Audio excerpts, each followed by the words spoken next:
YTTV news కి స్వాగతం. బులెటిన్ల ముందుగా హెడ్లైన్స్ చూద్దాం.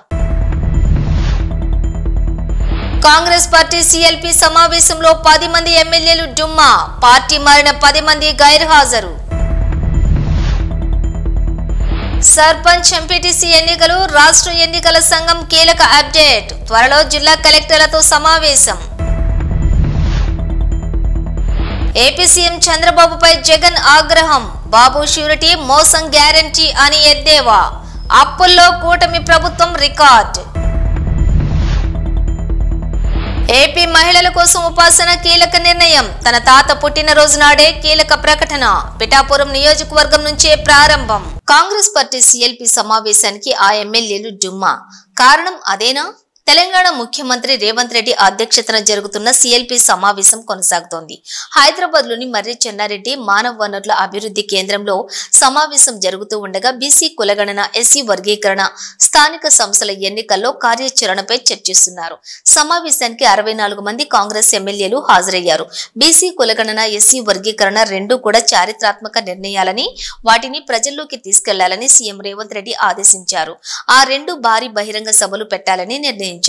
ఉత్తర తెలంగాణలో బీసీ కులగణన సభ, ఉమ్మడి నల్గొండ జిల్లాలో ఎస్సీ వర్గీకరణ సభలకు ప్లాన్ చేస్తున్నారు. ఈ సభలకు పార్టీ జాతీయ అధ్యక్షులు మల్లికార్జున ఖర్గే, అగ్రనేత రాహుల్ గాంధీలను ఆహ్వానించాలని నిర్ణయం తీసుకున్నారు. కాగా ఈ సమావేశానికి పార్టీ మారిన 10 మంది ఎమ్మెల్యేలు డుమ్మా కొట్టారు. సిఎల్పి సమావేశానికి రావాలని ఆహ్వానం పంపినా వారు వెళ్లలేదు. చివరి నిమిషంలో సిఎల్పి మీటింగ్ కు గైర్హాజరయ్యారు. ఫిరాయింపుల కేసు ప్రస్తుతం సుప్రీంకోర్టు పరిధిలో ఉంది. 2 రోజుల క్రితం అసెంబ్లీ కార్యదర్శి వారికి నోటీసులు కూడా జారీ చేశారు. ఈ నేపథ్యంలోనే సిఎల్పి సమావేశానికి హాజరైతే చిక్కులు ఎదుర్కోవాల్సి వస్తుందని చివరి నిమిషంలో గైర్హాజరైనట్లుగా తెలుస్తోంది. ఈ మీటింగ్ కు అటెండ్ అయితే బీఆర్ఎస్ పార్టీకి ఛాన్స్ ఇచ్చినట్లు అవుతుందని, ఫిరాయింపులకు పాల్పడినట్లు సుప్రీంకోర్టుకు సంకేతాలు వెళ్తాయనే కారణంతో ఈ నిర్ణయం తీసుకున్నట్లుగా సమాచారం.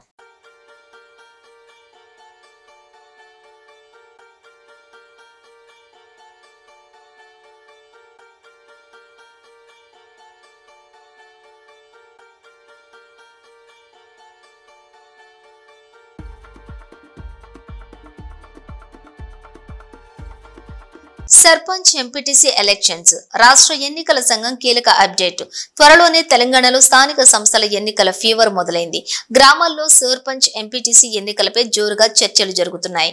ఎన్నికల్లో పోటీ చేసేందుకు ఆశావాహులు ఎదురు చూస్తూ ఉన్నారు. మరో 15 రోజులు ఎన్నికల షెడ్యూల్ కానుందని మంత్రి పొంగిలేటి శ్రీనివాస్ రెడ్డి హింట్ ఇచ్చారు. తాజాగా రాష్ట్ర ఎన్నికల సంఘం కీలక అప్డేట్ ఇచ్చింది. స్థానిక సంస్థల ఎన్నికలకు వేగంగా ఏర్పాట్లు చేస్తోంది. పోలింగ్ కేంద్రాలు, బ్యాలెట్ బాక్సులు, బూత్లు సిద్ధం కాగా ఎన్నికల నిర్వహణపై మాస్టర్ ట్రైనర్ కు శిక్షణ కూడా ప్రారంభించింది.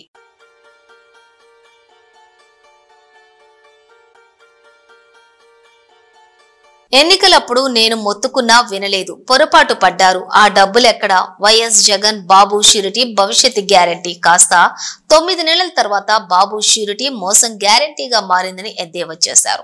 మాజీ ముఖ్యమంత్రి వైఎస్ఆర్సీపీ అధినేత వైఎస్ జగన్ ఈ 9 నెలల్లో కూటమి ప్రభుత్వం అప్పుల్లో రికార్డు బద్దలు కొట్టిందని, ఏకంగా 80,000 కోట్లు అప్పు తెచ్చిందని, అమరావతి నిర్మాణం పేరుతో మరో 52,000 కోట్లు అప్పులు చేయబోతుందని ధ్వజమెత్తారు. ఈ 9 నెలల కాలంలో మొత్తం అప్పులు 1.45 లక్షల కోట్లకు పైన ఉందని విమర్శించారు. రాష్ట్రంలో ఏ పథకాలు అమలు చేయటం లేదని, అలాంటప్పుడు 1.45 లక్షల కోట్లు ఎవరి జేబులోకి వెళ్తున్నాయని ప్రశ్నించారు. విజయవాడ లాంటి కార్పొరేషన్లో కూడా 49 స్థానాలు మనం అప్పట్లో గెలిస్తే తెలుగుదేశం పార్టీ కూటమి వీళ్ళకు వచ్చిన స్థానాలు 14, కమ్యూనిస్టులకు వచ్చింది 1. ఈ 49 స్థానాలకు మనం గెలిస్తే 64కు గాను వాళ్ళకు కేవలం 14 స్థానాలు ఉన్నప్పటికీ ఎన్నికలు అయిపోయిన తర్వాత రోజు నుంచి రకరకాల భయాలు, రకరకాల ప్రలోభాలు అదే పనిగా పెడుతూ ఒక 11 మందిని మాత్రం భయపెట్టో ప్రలోభాలు పెట్టో తీసుకోవడం జరిగింది. అయినప్పటికీ 38 మంది నిఠారుగా నిలబడ్డారు అని చెప్పడానికి గర్వపడతాను. ఎందుకు ఈ మాట చెప్తా ఉన్నాను అని అంటే దానికి కారణం కూడా ఒకటే. ఇన్ఫ్యాక్ట్ ఏ కార్పొరేషన్ చూసుకున్నా, ఏ మున్సిపాలిటీ చూసుకున్నా, రాష్ట్రంలో ఉన్న ఏ జెడ్పీటీసీ పరిధిలో ఉన్న ఏ మండలం తీసుకున్నా, అటు ఎంపీపీలైనా కానీ, అటు జెడ్పీటీసీలైనా కానీ, సర్పంచ్లైనా కూడా, ఏది తీసుకున్నా కూడా ఎన్నికలు అయిపోయిన తర్వాత 3 సంవత్సరాల తర్వాత లోకల్ బాడీ ఎన్నికలు జరిగితే అటువంటి ఎన్నికల్లో ఈ రకమైన రిజల్ట్స్తో రాష్ట్రమంతా క్లీన్ స్వీప్ చేసిన పరిస్థితి వైఎస్ఆర్సీపీ ప్రభుత్వం, మన ప్రభుత్వం. ఎన్నికలప్పుడు ఏదైతే మాట చెప్పాడో ఆ రోజేమో మేము చెయ్యకపోతే మా కాలర్ పట్టుకోండి అని అన్నాడు. మరి ఈరోజు ప్రజలు కాలర్ పట్టుకుంటారేమో అని చెప్పి భయపడి రెడ్ బుక్ రాజ్యాంగం నడుపుతూ ఉన్నారు. ఈరోజు ఏమంటా ఉన్నారు? ఎన్నికలు అయిపోయిన 9 నెలల తర్వాత ఈరోజు ఏమంటా ఉన్నారు? సంపద సృష్టించడం ఎట్టనో నా చెవిలో చెప్తే నేను తెలుసుకుంటాను అంటున్నాను. ఇది వాస్తవాలు. ఇదే మాటలు ఎన్నికలకు ముందు నేను చెప్పా. చంద్రబాబు నాయుడు నమ్మడం అంటే చంద్రముఖిని నిద్ర లేపడమే అని. ఇదే మాటలు నేను ఎన్నికలప్పుడు చెప్పిన. చంద్రబాబు నాయుడు నమ్మడం అంటే పులి నోట్లో తలబెట్టడమే అని చెప్పి ఇదే మాటలే నేను చెప్పా. మేనిఫెస్టో ప్రజెంటేషన్ చేసేటప్పుడు ఇక్కడ ఇలా నిల్చుని ఇలా మేనిఫెస్టోని ఇలా చూపించా. మన మేనిఫెస్టోని ఇలా చూపిస్తూ వాళ్ళు చెప్పిన మేనిఫెస్టో హామీలను కూడా ఇలానే చూపిస్తూ చెప్పా. ఇది సాధ్యమయ్యేటివి కాదయ్యా చంద్రబాబు నాయుడు చెప్పేటివి. రాష్ట్రానికి సంబంధించిన బడ్జెట్ ఇది, మనం చేస్తూ ఉన్న బటన్లు నొక్కే కార్యక్రమం ఇది, దీనికే ఇంత డబ్బు ఖర్చు అవుతుంది. మరి చంద్రబాబు నాయుడు ఏమో 1,72,000 కోట్లు సంవత్సరానికి అయ్యే ప్రతిపాదనలు ఆయన చెప్తా ఉన్నాడు. సూపర్ 6లు మోసము, సూపర్ 7లు మోసము అని చెప్పి చెబుతూ మనమేం చేయగలుగుతాము అన్నది కూడా ప్రజలకు అర్థమయ్యేట్టుగా కూడా మేనిఫెస్టో సందర్భంగా కూడా చెప్పడం జరిగింది. ఏపీలో మహిళల కోసం రామ్ చరణ్ సతీమణి ఉపాసన గొప్ప నిర్ణయం. పిఠాపురం నుంచే ప్రారంభం. ఆంధ్రప్రదేశ్ లో గొప్ప కార్యక్రమానికి శ్రీకారం చుట్టారు. టాలీవుడ్ హీరో రామ్ చరణ్ సతీమణి ఉపాసన తన తాత పుట్టినరోజు సందర్భంగా పెద్ద మనసుతో కీలక ప్రకటన చేశారు. రామ్ చరణ్ బాబాయి AP deputy CM Pawan Kalyan ప్రాతినిధ్యం వహిస్తున్న పిఠాపురం నియోజకవర్గం నుంచి ఈ కార్యక్రమానికి శ్రీకారం చుట్టబోతున్నట్లు ప్రకటించారు. అపోలో సంస్థల ఉపాధ్యక్షురాలి హోదాలో ఉపాసన తన తాత అపోలో హాస్పిటల్స్ అధినేత ప్రతాప్ రెడ్డి పుట్టినరోజు సందర్భంగా ఈ కీలక నిర్ణయం తీసుకున్నారు. ఆంధ్రప్రదేశ్ లో మహిళా శిశు సంక్షేమం కోసం ప్రత్యేక కార్యక్రమానికి శ్రీకారం చుట్టబోతున్నట్లు తాత ప్రతాప్ రెడ్డి పుట్టినరోజు సందర్భంగా ట్వీట్ చేశారు. చెరువుగట్టులో మహిళపై చేయి చేసుకున్న ఎస్ఐ. నల్గొండ చెరువుగట్టు బ్రహ్మోత్సవాల్లోని మహిళలపై దురుసుగా ప్రవర్తిస్తూ చేయి చేసుకున్న Nalgonda rural SI Saidababu.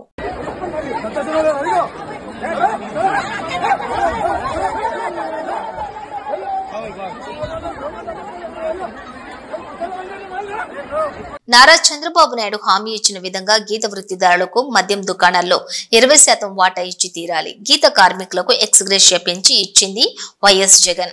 Shop licence కోసం ప్రయత్నించే బీసీలను చంపుతారని బెదిరిస్తున్నారు తెలుగుదేశం నేతలు. దోపిడీ లక్ష్యంగానే ఈ ప్రభుత్వం పనిచేస్తోంది. పై వాళ్లకివ్వాలంటూ వాటాలు మామూళ్లు కోట్లలో వసూలు చేస్తున్నారు. చెల్లుపోయిన వేణుగోపాలకృష్ణ. మేము వైఎస్ఆర్ కాంగ్రెస్ పార్టీ గీత కులాలకు రిజర్వేషన్ 20% ఇవ్వమని డిమాండ్ చేస్తూ ఉన్నాం. గీత కులాలకి మద్యం షాపుల్లో 10% కాదు వాళ్ళు మోసగించారు మీరు. 10% కాదు వాళ్ళు మోసగించారు మీరు. 20% ఇవ్వండి, 20% ఇవ్వండి. దానిలో మీ రాజకీయ ప్రయోజనాలు చూసుకున్నారు తప్ప నిజంగా కష్టంలో ఉన్నవాడి ప్రయోజనం చూడలేదు. కష్టంలో ఉన్నవాడి ప్రయోజనం చూడటం అంటే నిత్యము తాడెక్కేవాడు 3 సార్లు మృత్యుముఖంలోకి వెళ్ళి తిరిగి వస్తాడు. ఆ జీవనానికి ఆనాడు జగన్మోహన్ రెడ్డి గారు ఎక్స్గ్రేషియాని 5 లక్షల నుంచి 10 లక్షలకు పెంచాడు. ఎవరైతే పర్మనెంట్ డిజబిలిటీ ఉంటుందో వాళ్ళకి 10 లక్షలు ఇచ్చేటువంటి ఒక కార్యక్రమం చేపట్టాడు. అది కాదు నేను అడిగేది.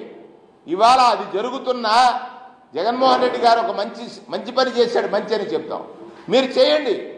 ఏదైతే సొసైటీస్ ఉన్నాయో వాళ్ళు కదా నిజంగా కష్టపడుతున్న వాళ్ళ జీవితాలు కదా మారాల్సింది ఎవరి జీవితాలు? కష్టంలో ఉన్న వాళ్ళ జీవితాలు. నిజంగా కళ్ళు గీత వృత్తి సొసైటీలుగా ఉండి ఎవరైతే పొందుతున్నారో చేస్తున్నారో ఆ జీవనం గడుపుతున్నారో వారి జీవితాలు బాగు కోసం ఈ మీరేదైతే కేటాయించినటువంటి 10% కాదు 20% మద్యం షాపులు కేటాయించండి. అంటే 10% కేటాయించారని ప్రజలు అడుగుతారని ఈ తప్పుని అంటే కోర్టుకెళ్ళి ఆపేసింది వైఎస్ఆర్ కాంగ్రెస్ పార్టీ అని చెప్పాలని మీరు చేసిన ప్రయత్నం విఫల ప్రయత్నం. ఎందుచేత నిన్నటి వరకు మద్యం వ్యాపారంలో ఉన్నది మీ శాసనసభ్యులు, వారి అనుయాయులు. వారి వ్యాపారం తగ్గిపోతే మాకొచ్చే లాభాలు తగ్గుతాయని వారు చేసినటువంటి ప్రయత్నమే ఈ కోర్టుకు వెళ్ళేటువంటి ప్రయత్నం. కుప్పల తెప్పలుగా పిలిచి పడ్డాయన్నారు, కానీ కోర్టు ఊరట ఇచ్చిందని చెప్పారు. 2 మీరే రాశారు. కానీ నేను అడుగుతున్నది దీనివల్ల ప్రయోజనం ఎవరికి? తెలుగుదేశం నాయకులు. దీనివల్ల ప్రయోజనం ఎవరికి? ఇప్పుడే చూశాను, ఇక్కడ మాచర్లలో ఒక గౌడ సోదరుడు తన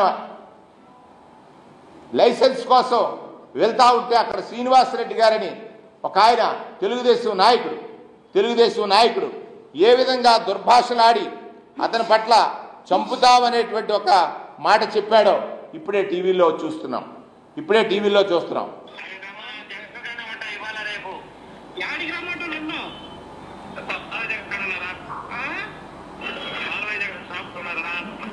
వచ్చి నీ కాడికి రా ఉంటే నీకు చదువుతురా అర్థమైందిరా నాకు నా పవర్ ఏదో చూపిస్తారా నీ పవర్ అయితే నీకు అన్నీ ఉంచుతాను వారి పవర్ వాళ్ళకి అన్నీ ఉంటారు. రారా నువ్వు మాట్లాడతారా మాకు మాట్లాడే జరుగుతుంది నేను మాట్లాడతారా మాకు ఖచ్చితంగా సంతాం 2 రోజులు కనబడితే ఎక్కడ కనబడ్డ సరే ఎక్కడో కనపడుతూ ఉంటా పందు కానీ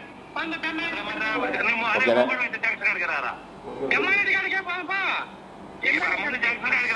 ఇక్కడ ఎవరైతే ఒక గౌడ సోదరుడు లైసెన్స్ అప్లికేషన్ వేసుకుంటే తెలుగుదేశం శాసనసభ్యుడి అనుయాయుడైనటువంటి తెలుగుదేశం పార్టీ నాయకుడు ఏ విధంగా దుర్భాషలాడి అతన్ని చంపుతానని బెదిరించినటువంటి తీరు చూసినప్పుడు నేను ముందుగానే చెప్పాను, ప్రజాస్వామ్యం ప్రమాద పంచుల్లో ఉంది. ఇవాళ దోపిడీ లక్ష్యంగా ఈ ప్రభుత్వం పనిచేస్తుంది. మీ పత్రికల్లోనే కొన్ని అడపాదడప వార్తలు వస్తున్నాయి. ఇవాళ పై వాళ్ళకి ఇవ్వాలి 10,000 ఇవ్వండి. ఇది ఎక్కడ మద్యం షాపుల్లో వసూలు చేసినట్టు విధానం. పై వాళ్ళకి ఇవ్వాలి 10,000 ఇవ్వండి. దీనికి సమాధానం ఏమిటి? మద్యం వ్యాపారంలో మీరు మీ అనుయాయులు మొదటి నుంచి కూడా షాపులకు లైసెన్సులు వేసే క్రమం నుంచి షాపులు ఎక్కడైనా వాళ్ళు పెట్టుకోవాలనుకున్నప్పుడు మీ శాసనసభ్యుడి దగ్గర అనుమతి పొందాలి, శాసనసభ్యుడికి వాటాలు ఇవ్వాలి, వాటాలు కాకుండా ఇప్పుడు మామూళ్ళు ఇవ్వాలి. ఆ పైవారు ఎవరు నాయనా? ఆ పైవారికి ఇప్పటికే 2 కోట్లు వసూలు చేశారంటున్నారు, కానీ ఇంకో 2 సున్నాలు చేర్చాల్సినటువంటి అవసరం ఉంది. ఊరు మధ్యాంధ్రప్రదేశ్గా మారిపోయింది. పత్రిక తిరగవేస్తే అత్యాచారం లేని రోజు లేదు. అత్యాచారం ఆంధ్రప్రదేశ్గా మారిపోయింది. మీరు రోజు ప్రచారం చేసేవారు ఈ రాష్ట్రం అప్పుల పాలైపోయింది. మీరు వచ్చిన సంవత్సర కాలంలో 1,25,000 కోట్ల రూపాయలు అప్పులు చేశారు. అంటే మీరు చెప్పినవన్నీ శ్రీరంగ నీతిలే కదా. ఆదాయం పెంచుతానన్నారు, సంపదను సృష్టించలేదు. సంపన్న వర్గాల చేత బలహీన వర్గాల్ని బాధిస్తున్నారు. మాజీ మంత్రి కర్ణాటకలోని విజయనగరం జిల్లాలోని ఘోర ప్రమాదం. అతి వేగంతో వచ్చినటువంటి ట్రక్ తిమ్లాపుర టోల్ బూత్ వద్ద పండ్ల లోడ్ తోటి వెళ్తున్నటువంటి మినీ వ్యాన్ ను ఢీకొట్టింది. ఈ ఘటనలో డ్రైవర్ మరణించగా మరొకరికి గాయాలయ్యాయి.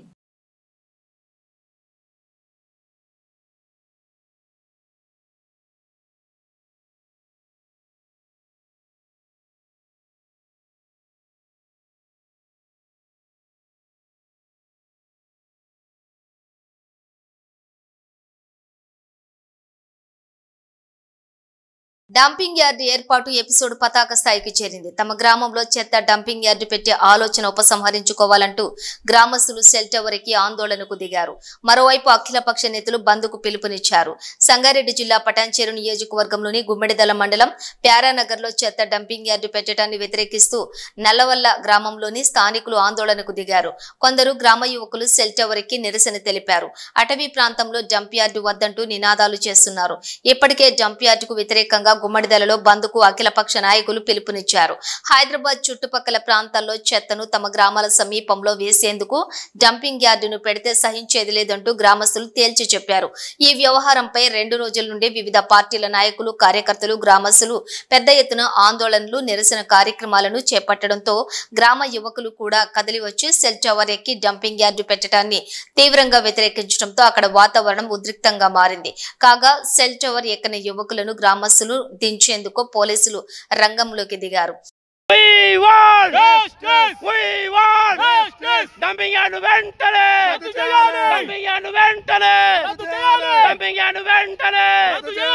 ఈరోజు మరి ఈ పచ్చని అడవి తల్లిలో అడవి బిడ్డలాగా బతుకుతున్న మాకు మరి డంపింగ్ యార్డ్ శని దాపరమైంది. మరి శని పోవాలంటే మా ప్రాణాలను పెట్టి మా భవిష్యత్ తరాలను కాపాడుకుంటాం. జిహెచ్ఎంసీ అధికారులు ఏదైతే చెప్తున్నారు ఏం కాదని చెప్తున్నారు. మరి మీ దగ్గర పెట్టుకోండి డంపింగ్ యార్డు ఏం కాదంటారు కదా. మరి పట్టణంలో పెట్టుకోండి.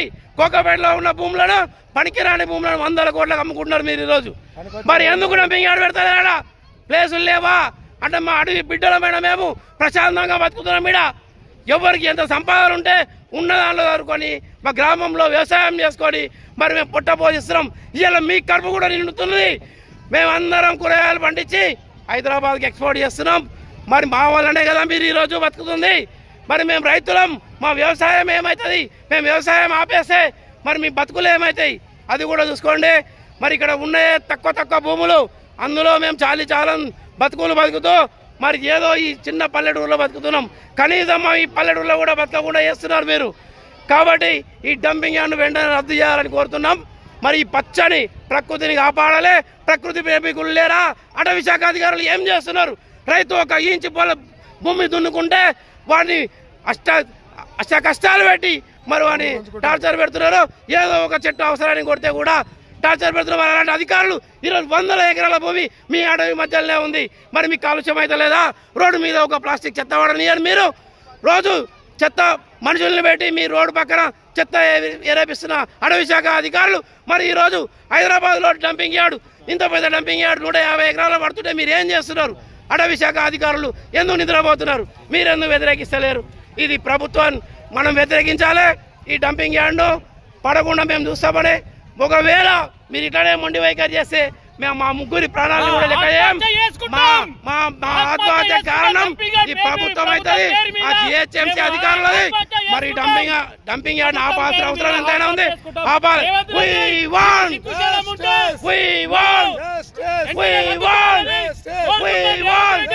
శ్రీకాకుళం జిల్లా రణస్థలం మండలం కమ్మసిగడంలో రేపటి నుండి 3 రోజుల పాటు శ్రీ మహాలక్ష్మి అమ్మవారి జాతరను అత్యంత అంగరంగ వైభవంగా కమిటీ నిర్వాహకులు నిర్వహించనున్నారు.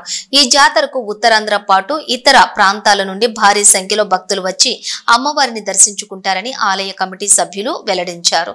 ఈ ఏర్పాట్లన్నీ కూడా ఎచ్చెర్ల ఎమ్మెల్యే ఎన్ ఈశ్వరరావు సమక్షంలో జరగనున్నట్లు నిర్వాహకులు తెలిపారు. ఈ జాతరకు విచ్చేయుచున్న భక్తులకు అన్ని విధాలుగా ఏర్పాట్లు సిద్ధం చేశారు. ఎటువంటి అవాంఛనీయ సంఘటనలు జరగకుండా పోలీసులు ఇప్పటికే భారీ బందోబస్తు ఏర్పాటు చేసినట్లు జేఆర్ పురం సిఐ అవతారం తెలిపారు. భక్తుల రాకపోకలకు అలాగే వాహనాలు నిలిపేందుకు పార్కింగ్ స్థలాలు కూడా కేటాయించినట్లు ఆయన తెలిపారు.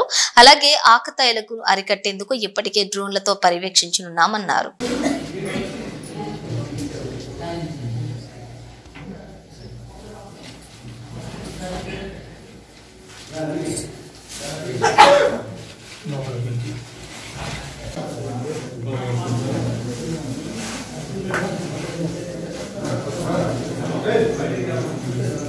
ఎమ్మెల్సీ అభ్యర్థి జీవి సుందర్ దూకుడు గ్రాడ్యుయేట్ ఎన్నికల్లో గెలిపే లక్ష్యంగా ప్రచారం. ఉభయ గోదావరి జిల్లాల ఎమ్మెల్సీ ఎన్నికల్లోని స్వతంత్ర అభ్యర్థిగా పోటీ చేస్తున్న జీవి సుందర్ ప్రచారంలోని అందరికంటే ముందంజలో ఉన్నారు. సుందర్ తో పాటు వారి తరపున కీలక నేతలు ఉమ్మడి జిల్లాలో ప్రచారం ఉధృతం చేయాలని నిర్ణయించారు. మాజీ ఎంపీ హర్షకుమార్ తనయుడుగా జిల్లాల్లోని అందరికీ సుపరిచితులు కావడంతో ప్రచారంలో దూసుకుపోతున్నారు. యువతకు ప్రాధాన్యం ఇస్తూ రూపొందించిన మేనిఫెస్టో అందరినీ ఆకట్టుకున్నాయి. మార్నింగ్ వాక్లు, సోషల్ మీడియా, టీవీ ఛానళ్లతో పాటు వాట్సాప్ గ్రూపుల ద్వారా ప్రచారాన్ని ఉధృతం చేశారు. మరోవైపున తెర వెనుక తమ బలగాన్ని ఉపయోగించి పట్టాభద్రుల ఓట్లు సాధించేందుకు ప్రయత్నాలు మొదలుపెట్టారు. ఉద్యోగ నోటిఫికేషన్లు, బదిలీ, పదోన్నతుల వంటి అంశాలతో పాటు ప్రధానంగా బలమైన గొంతుకగా శాసన మండలిలో వాణి వినిపిస్తామంటూ గెలిపే లక్ష్యంగా ప్రచారాన్ని కొనసాగిస్తున్నారు సుందర్. అందరికీ నమస్కారం అండి. నేను జీవి సుందర్, అమలాపురం మాజీ పార్లమెంట్ సభ్యులు హర్ష్ కుమార్ గారి అబ్బాయిని.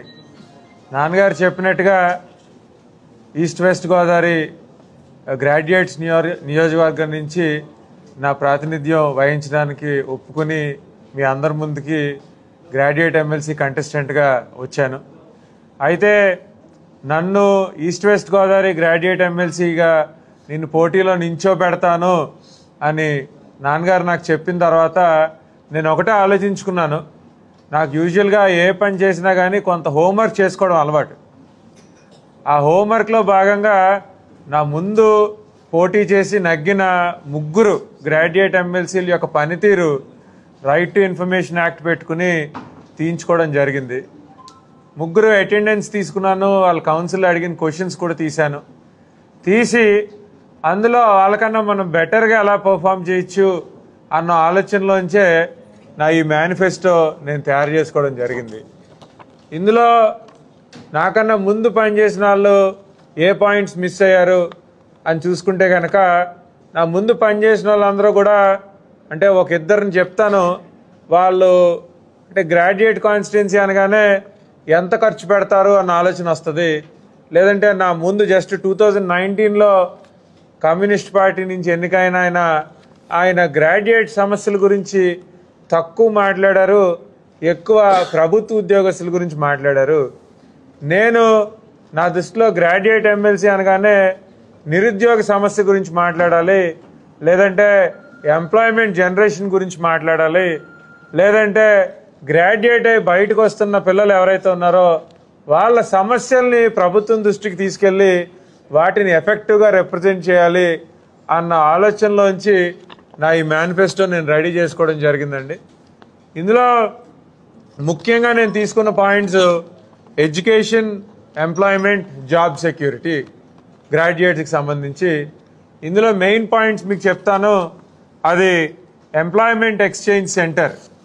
ఈ ఎంప్లాయ్మెంట్ ఎక్స్చేంజ్ సెంటర్ ద్వారా నిరుద్యోగులు లేదంటే గ్రాడ్యుయేట్ చదివి బయటకు వస్తున్న పిల్లలు, విద్యా సంస్థల్లో గ్రాడ్యుయేట్ చదువుతున్న పిల్లల యొక్క స్కిల్ సెట్స్ ఈ ఎంప్లాయ్మెంట్ ఎక్స్చేంజ్ ఆఫీసర్ తెలుసుకుంటాడు.